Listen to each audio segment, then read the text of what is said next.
Amém, graças a Deus. A igreja pode se assentar. A gente sabe que a gente está ficando velho quando a gente lembra do hino que a gente na época da conversão, e aí você começa a fazer a conta e fala assim: quantos anos faz que eu conheço esse hino, né? Esse hino eu cantava quando eu me converti lá no comecinho, né? Ainda em tenra idade, acredito que com uns 15, 16 anos. Será que está ligado aqui? Não, aqui está desligado. Alguma microfonia aí. Mas lembrando, né? Quando eu era jovenzinho e a gente cantava, e eu fico grato a Deus porque a mesma emoção que eu sentia naquele momento é um momento que me contagiou. Naquele momento ali ao lado da Isalene, tendo a oportunidade de glorificar a Deus juntos, né? Que alegria. Meus amados, esse é o advento, esse é o momento do advento, é um momento de esperança, é um momento de olhar para o tempo que nós estamos vivendo e saber que nós não vamos mais viver só nas trevas. Nós temos um reino que veio e essa é a nossa alegria. Infelizmente tem muitos que não creem que o Senhor Jesus veio, que Ele nasceu e viveu no meio de nós. Estão desatentos aí ao longo do mundo, da caminhada, e acabam se perdendo, né? Vivendo um tempo de angústia, de trevas, de falta de luz. E a mensagem que eu quero trazer nessa noite é a mensagem do advento. É tempo de despertar. Eu, meditando sobre esse tema, eu estava buscando na memória alguma coisa que pudesse ilustrar esse tempo que nós estamos vivendo de despertar. E alguma coisa que foi muito importante na minha vida foi viagem, né? Eu viajei muito já viajei de ônibus, já viajei de avião.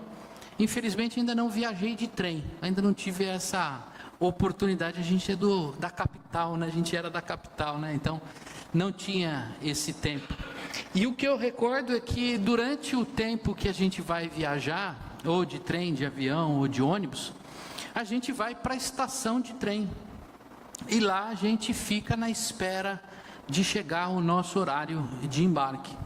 E o tempo vai passando e muitas pessoas se distraem nesse tempo de espera, às vezes olhando somente para as pessoas que estão passando. Você fica olhando as pessoas, aquelas mais altas, as mais baixas, umas diferentes, né? Mais alternativas, e a gente vai se distraindo, né? Muitos outros estão, hoje em dia, né? A grande maioria está mexendo no celular, né? Passando o Instagram de um por um ali, e o tempo vai nos levando. Aqueles que são mais velhos ficavam jogando paciência, né? Contando carneirinho. E outros mais cultos, então, procuravam ler um livro, né? Antigamente tinha muito disso, né, seu Paulinho? Você via sentado, esperando o ônibus chegar, o trem chegar, o avião chegar, e a pessoa abria o livro e ia lendo esse livro. É como se o tempo parasse naquele momento. A vida está acontecendo, mas você está lá, bem mineirinho, sentado, esperando o tempo passar com toda a paz. Mas o que a gente não percebe é que naquele momento que a gente está sentado ali, perdido, né, displicente do nosso tempo, vai passando uma chamada atrás da outra. Voo número tal, pronto para embarque. Voo número tal, já está disponível para embarque. Voo número tal, por favor, embarque imediatamente. Eu acho que a Laodiceia e o Douglas, que viajaram agora, né, estão voltando recentemente. Quantas vezes você ouviu no aeroporto, né? Embarque imediato. E eu lembro uma vez que estava eu e a Madá no aeroporto, e esperando, e de repente, olha, já vai fechar um embarque. E aí tivemos que sair correndo, porque a gente se perdeu nos chamados. E era a última chamada que estava acontecendo. E aí o que acontece, meu bem? Nós estamos correndo. Aí sai correndo de qualquer jeito. Você não está preparado, não está esperando. E lembrou do celular, está carregando, não está. E no ônibus e no trem é a mesma coisa. Você está lá na plataforma, quando o trem vai partir, ele fecha a porta e ele vai embora. Se você não tiver a tempo, você perde o trem, você perde o avião, você perde o ônibus. A gente quase perdeu o navio e a gente, no fim, se não tomar cuidado, a gente perde a salvação, porque a hora chega e se a gente não estiver preparado, as portas se fecham e a gente não está lá. Quando eu olho para o ensinamento de Paulo, ele traz essa figura, né, para a igreja que estava reunida em Roma, os romanos. E o que Paulo vem trazer para eles? Que a forma com que eles estavam vivendo precisavam também estar atentos à questão do tempo, ao tempo de espera. E ele traz esse ensinamento através da carta de Romanos, no capítulo 13, e nós vamos ler do verso 11 a 14. E ele vem, dentre outros tantos ensinamentos que Paulo vem dar aos romanos através dessa carta, ele vem falar justamente a respeito da preocupação com o tempo, porque o dia está próximo, segundo Paulo fala a eles. Então vamos ler, mesmo assentados, reverentes, a palavra de Deus, o que Paulo estava falando a respeito de tempo, daquele tempo que eles estavam vivendo, a igreja que se reunia em Roma.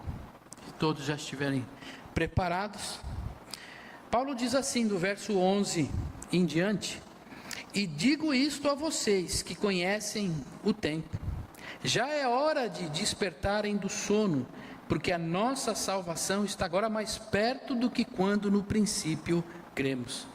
Vai alta a noite e o dia vem chegando. Deixemos, pois, as obras das trevas e revistamo-nos das armas da luz. Vivamos dignamente, como em pleno dia, não em orgias e bebedeiras, não em imoralidades e libertinagem, não em discórdia e ciúmes, mas revistam-se do Senhor Jesus Cristo e não façam nada que venha a satisfazer os desejos da carne. Vamos pedir a Deus, mais uma vez, orientação a respeito desta palavra. Pai, a Tua palavra está posta, Senhor, e os nossos ouvidos estão abertos, o nosso coração está atento. Não deixe, Senhor, que nada tire a nossa atenção neste momento da palavra. Que este momento de ouvir a Ti também seja um ato de glorificá-lo, meu Pai, e de adorá-lo através das nossas vidas. Em nome de Jesus, o nosso Rei e Salvador, que oramos. Amém.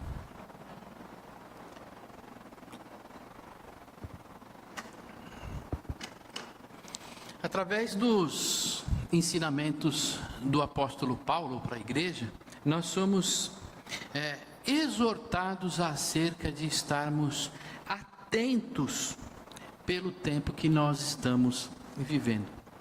E isso ele trouxe à igreja de Roma, essa compreensão de que nós precisamos olhar para o nosso tempo, para o momento que nós estamos vivendo, para que a gente tenha consciência das coisas que estão acontecendo.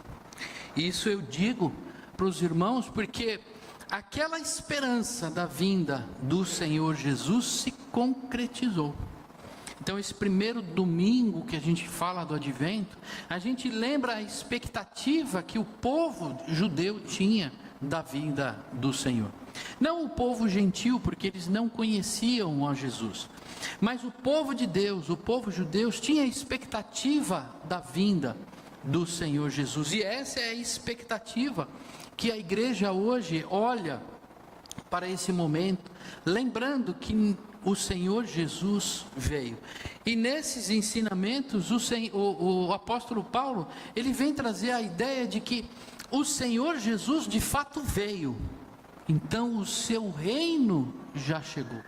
não na sua totalidade, na sua plenitude, mas aquilo que nós esperávamos como povo de Deus, isso de fato aconteceu. Iremos viver agora a expectativa da sua volta, mas este reino já chegou.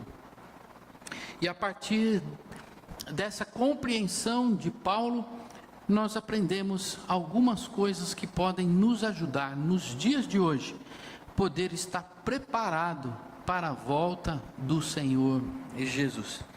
O primeiro ensinamento que eu vejo, que Paulo traz aqui, está no verso 11, é que o tempo já chegou.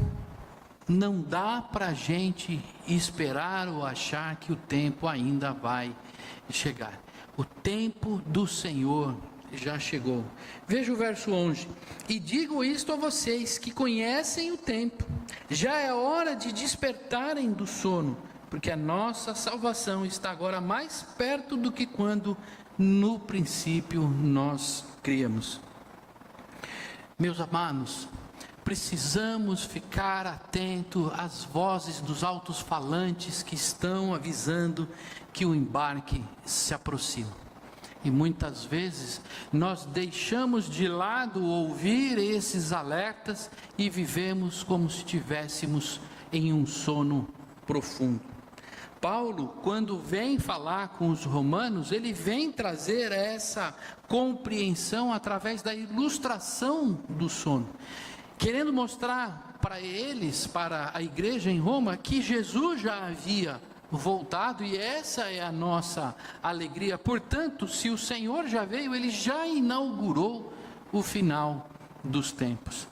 Nós, durante 2 meses, falamos a respeito do Apocalipse, do final dos tempos, aonde nos trouxe a consciência e a compreensão de que estamos de fato vivendo esse tempo de final dos tempos, que vai da vinda do Senhor Jesus até a sua volta. Aqueles que estão dormindo são aqueles que estão afundados no sono da cultura da época. São aqueles que estão afundados no sono profundo do egoísmo, do egocentrismo. São aqueles que estão mergulhados no pecado. Esses são aqueles que vivem no sono, porque não conseguem despertar para a maravilhosa luz. Mas eu digo, irmãos, que é hora de despertar. Já vai tarde o tempo de nós permanecermos dormindo.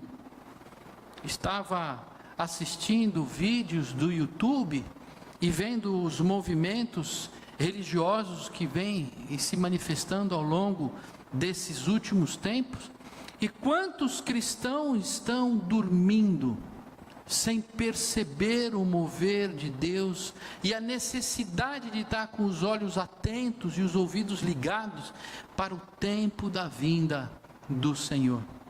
E olhando para esses vídeos, eu vejo quantos movimentos religiosos ruindo, entrando em crise, porque não se apegaram ao Senhor Jesus, se deixaram levar pelo sono da prosperidade, o sono do sucesso, e não olharam para a luz que é o Senhor Jesus. Será que a vida moderna tem tirado a nossa compreensão da importância do tempo? Eu creio que muitas vezes nós somos impactados na nossa compreensão da urgência do tempo e do valor do tempo que nós estamos vivendo. Precisamos acordar. Não podemos ficar deixando para amanhã cuidar da nossa espiritualidade. Amanhã eu leio a Bíblia, amanhã eu oro, amanhã eu me conserto, amanhã eu me reúno em comunhão com os irmãos. Já é a hora de despertar, porque o tempo se aproxima. E qual é o despertar que Paulo ensina para as nossas vidas? É que nós precisamos usar o nosso tempo de forma consciente. Se nós não vivemos o nosso tempo de forma consciente, vamos dizer assim, nós andamos por aí, deixa a vida me levar, a vida leva eu, ou andamos perdidos, vagando por quaisquer caminhos, nós vamos perder a última chamada, porque nós vamos estar sonolentos, dormindo em relação à volta do Senhor. Não há espaço, meus irmãos, para distração na nossa vida. Não podemos viver distraídos, deixar que as coisas desse mundo nos levem para aquilo que o Senhor Jesus não nos aponta. Eu sei que todo mundo trabalha, eu sei que o trabalho é importante para a nossa vida e para o nosso sustento. Eu sou pastor de tempo de dedicação parcial, então eu também tenho o meu trabalho e a gente sabe da importância do nosso trabalho. Sabe da importância de nós alcançarmos o sucesso na nossa vida, no nosso trabalho, crescer profissionalmente. Mas muitas vezes nós deixamos o trabalho se sobrepor em grau de importância sobre a nossa vida espiritual. Eu passo a abrir mão do trabalho, melhor, eu passo a abrir mão da minha vida espiritual, do meu relacionamento com Deus, e o trabalho passa a ser mais importante. Eu posso testemunhar, e muitos de nós aqui sabem, que nós podemos colocar a nossa fé acima do nosso trabalho, porque o Senhor não vai deixar faltar nada. Mas nós não podemos deixar que o trabalho nos leve a um sono espiritual. Outra coisa também que nos leva a esse sono, a se perder em meio ao tempo, é o tempo de descanso. Quantos de nós trabalham a semana inteira? E eu confesso para os irmãos, também trabalho a semana inteira. E como administrador do condomínio, recebo ligações no sábado, no domingo, no feriado, à noite, de manhã, a hora que for. Quantos de nós tem o nosso trabalho todos os dias que nós temos que levantar e dar conta? E nós chegamos no final de semana e a gente diz, ou no final da noite, preciso do meu tempo para descansar. E aí passa a ser mais importante que a sua fé, o descanso, como se nós não descansássemos no Senhor. Não digo que não é para tirar férias, não digo que não é para você viajar, descansar, verdade, a gente precisa, todo trabalhador tem o seu direito ao seu descanso. Mas quando nós começamos a nos deixar levar, e essas coisas começam a ser mais importante do que a nossa comunhão e que a nossa fé, é como se nós estivéssemos dormindo. E aí cada um na sua vida consegue olhar para si e ver aquilo que você está deixando levar você mais importante, né? Aquilo que está te dando um sono espiritual. E a gente precisa mudar isso, porque é tempo, é chegada a hora. Nós precisamos remir o nosso tempo, ter um tempo de qualidade na nossa fé, na nossa espiritualidade, no nosso relacionamento como igreja, como corpo de Cristo, individualmente na busca do aperfeiçoamento da nossa fé, porque sem esse aperfeiçoamento nós não temos condições de compreender os chamados que estão sendo colocados diante de nós. Então você está lá no saguão de espera, de embarque, e o sinal e a voz vem dizendo, está na hora, faça isso, você precisa estar atento, porque está chegando a hora, mas você está tão perdido, que você não entende esse chamado.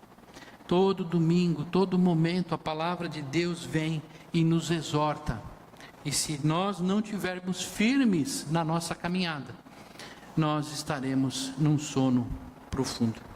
Paulo fala isso para a igreja de Roma: fiquem alerta, porque o reino de Deus já chegou em Jesus Cristo. Eu convido a igreja a ficar alerta, porque nós estamos vivendo este tempo, o tempo do reino de Deus.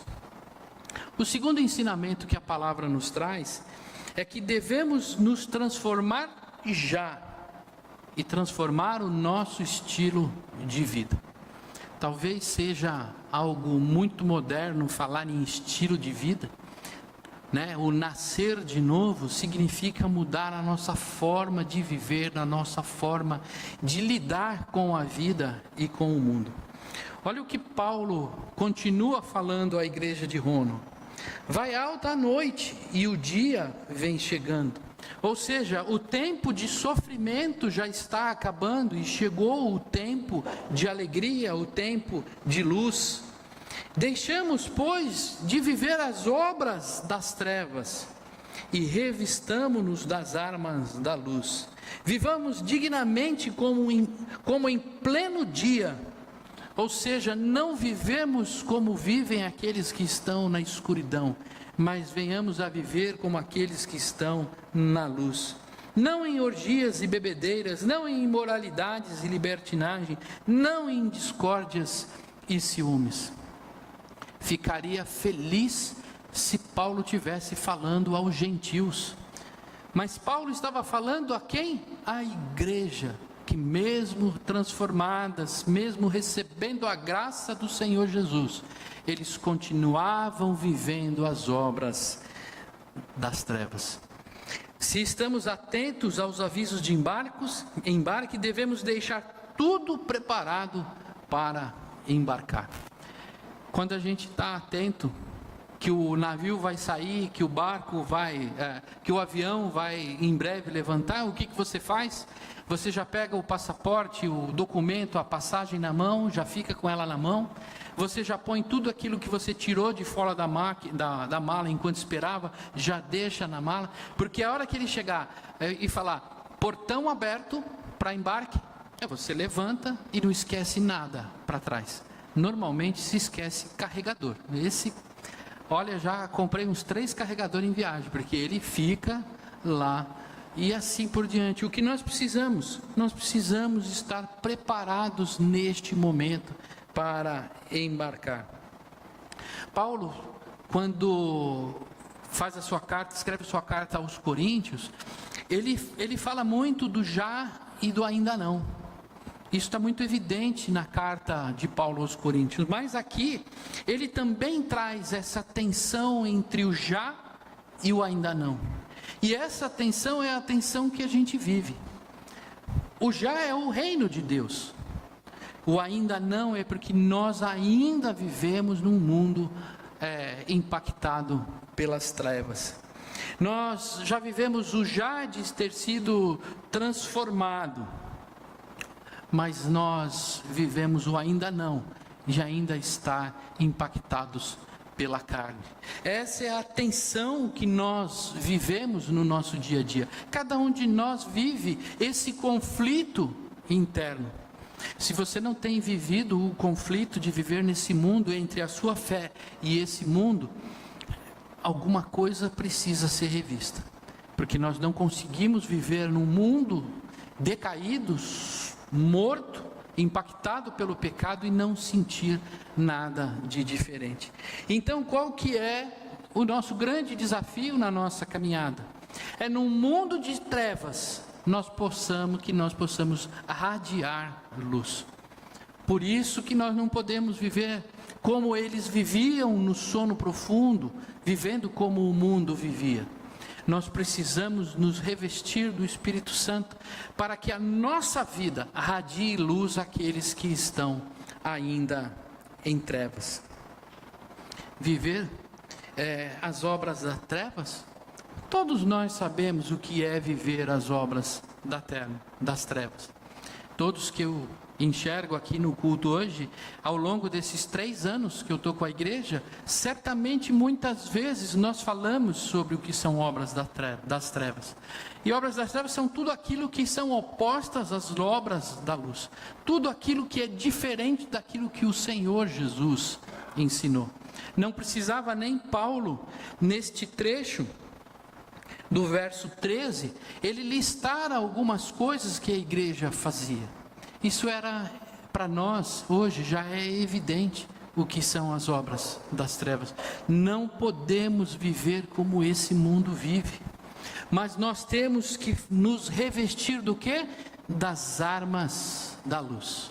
E aqui tem algumas armas que para nós nos traz compreensão na vida prática. A primeira é a transformação, a mudança do nosso estilo de vida exige uma mudança de paradigma. Precisamos abandonar as verdades do mundo e nos agarrar às verdades de Cristo. Talvez seja uma dificuldade grande para cada um de nós abandonar aquilo que o mundo nos põe como verdade. Estava discutindo outro dia, conversando outro dia, a respeito da pós-verdade. Nós já estamos vivendo esse tempo da pós-verdade, aonde que o que é verdade é aquilo que eu acredito, e a partir do que eu acredito, aquilo torna-se verdade para mim. Não a verdade segundo a palavra de Deus, mas a verdade segundo a minha ideologia, a verdade segundo as minhas intenções, os meus benefícios. Nós precisamos abandonar essa forma de pensar e de viver. Precisamos viver precisamos abandonar uma vida desregrada. Quantos de nós vivem uma vida desregrada na nossa caminhada? Conversamos outro dia no culto, falando que o Senhor nos dá liberdade para que a gente possa viver a nossa vida baseada no amor a Deus e no amor ao próximo. Mas quantas vezes a inconveniência na nossa caminhada nos leva para longe do Senhor? É isso que Paulo está falando. É isso que Paulo nos ensina. Não podemos viver uma vida desregrada, mas a nossa intenção deve ser de viver uma vida íntegra na palavra de Deus. Então, abandonar o egoísmo e o hedonismo, deixar de olhar para nós e passar a olhar para Deus e para o próximo, é outra arma da luz. Outra questão que a gente vive também e que a gente precisa lutar é contra as crendices e misticismo dentro da nossa vida religiosa.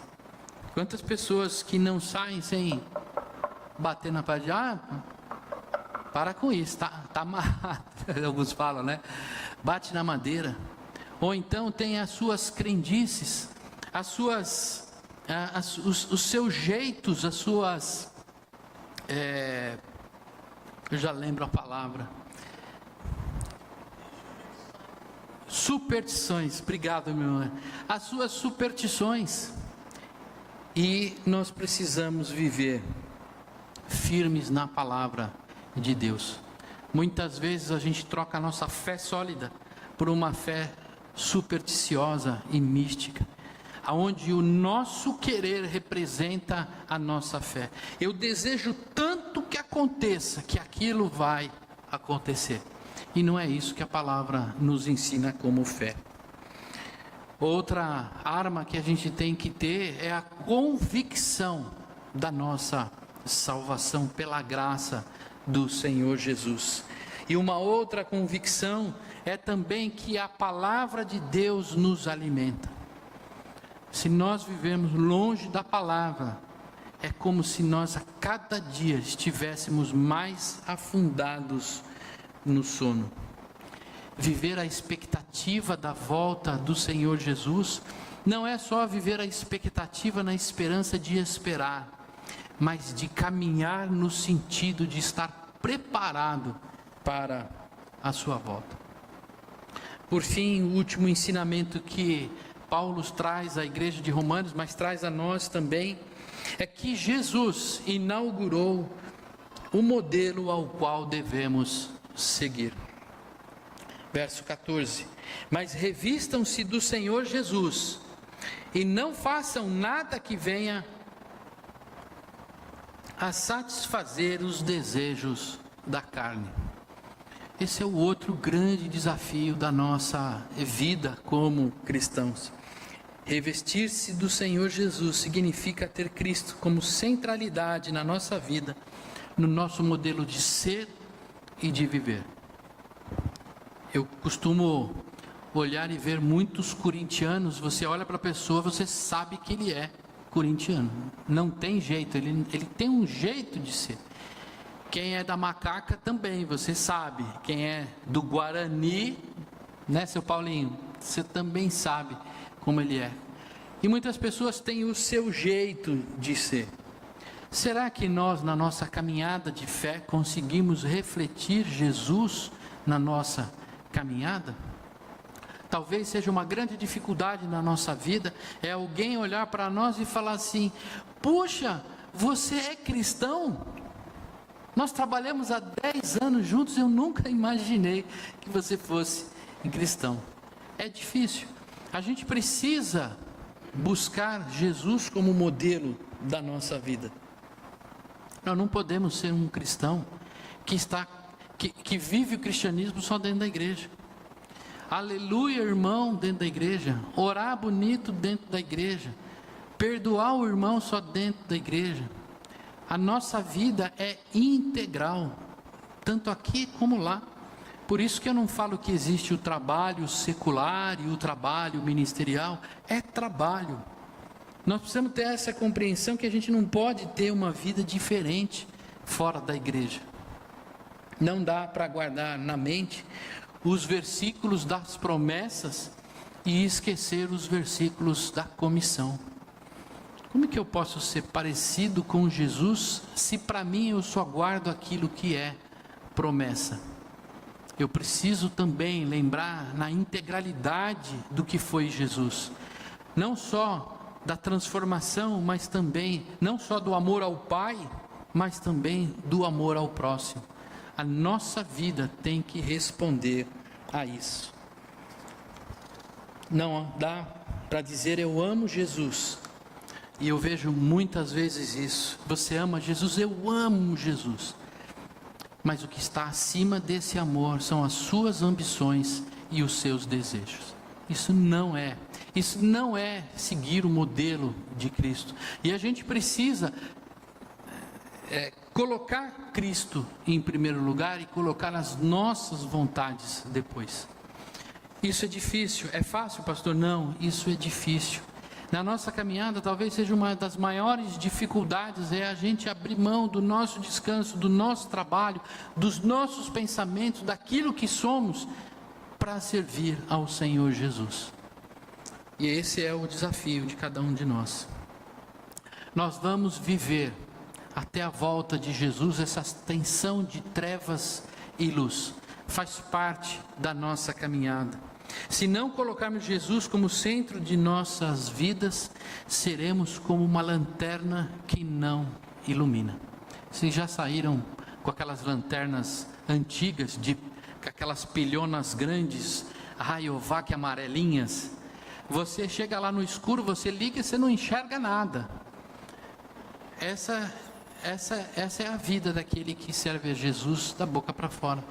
Daquele que está no sono profundo ainda, não está ouvindo o Senhor Jesus chamar. Nós somos chamados para ser sal e luz. Meu convite, amada igreja, é para que nós venhamos a nos revestir do Senhor Jesus.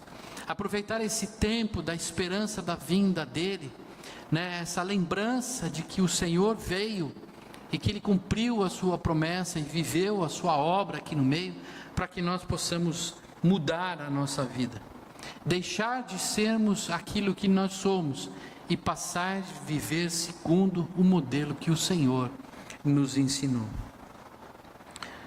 O evangelista João diz: mas vem a hora, e já chegou, em que os verdadeiros adoradores adorarão o Pai em espírito e em verdade, porque são estes que o Pai procura para seus adoradores. Que possamos, a partir da reformulação dos nossos conceitos, do nosso estilo de vida, verdadeiramente adorar a Deus em todos os momentos de nossa vida. Amém? Feche os olhos, vamos orar mais uma vez. Pai, eu sei que é difícil, Senhor. Eu sei que é difícil. Tu sabes, Pai, o quanto é difícil para a nossa caminhada abandonar, meu Pai, o nosso jeito de ser, o nosso estilo de ser. Quando eu olho para o Teu povo, Senhor, através do Pentateuco, do Antigo Testamento, E eu vejo, Senhor, o quanto o Senhor amou aquele povo, Senhor, e o ensinou a ter um modo de vida que os diferenciasse, Pai, do mundo que viviam. Mas quantas vezes, Senhor, eles viveram, Senhor, e caminhavam por caminhos distantes. Quantos, Senhor, viviam um sono, Senhor, quase que profundo, sem nem mesmo, meu Pai, seguir segundo as tuas vontades, vivendo em momentos de exílio. O que pedimos a Ti, Pai, é que através do Teu Espírito Santo, Senhor, que nos foi dado, Senhor, por Jesus, que o Teu Espírito Santo encontre liberdade em nossos corações, para que Ele, Pai, promova a diferença em nossas vidas, para que não venhamos a viver, meu Pai, buscando as glórias desse mundo, o sucesso, o descanso, a alegria que essa sociedade nos apresenta, mas que para que possamos gozar a alegria, a felicidade, o descanso, o sucesso na Tua palavra, porque o Teu sucesso, Senhor, é a Tua volta e nos levarmos, Senhor, para viver a eternidade. Senhor, transforma as nossas vidas. Senhor, faz-nos despertar, meu Pai, do sono. Que quando, Pai, o tempo começar a mostrar, meu Pai, sinais da Tua volta, que nós todos estejamos preparados, aperfeiçoados, Senhor, para que na Tua chegada possamos ser considerados como a Tua noiva, de vestes brancas, limpas, purificadas, para que possamos viver a eternidade, Senhor, ao lado de Jesus e na presença do nosso Deus. Sê conosco, meu Pai, aceita as nossas vidas e nos leva, Senhor, à maturidade espiritual. Oramos, Senhor, em nome de Jesus. Amém.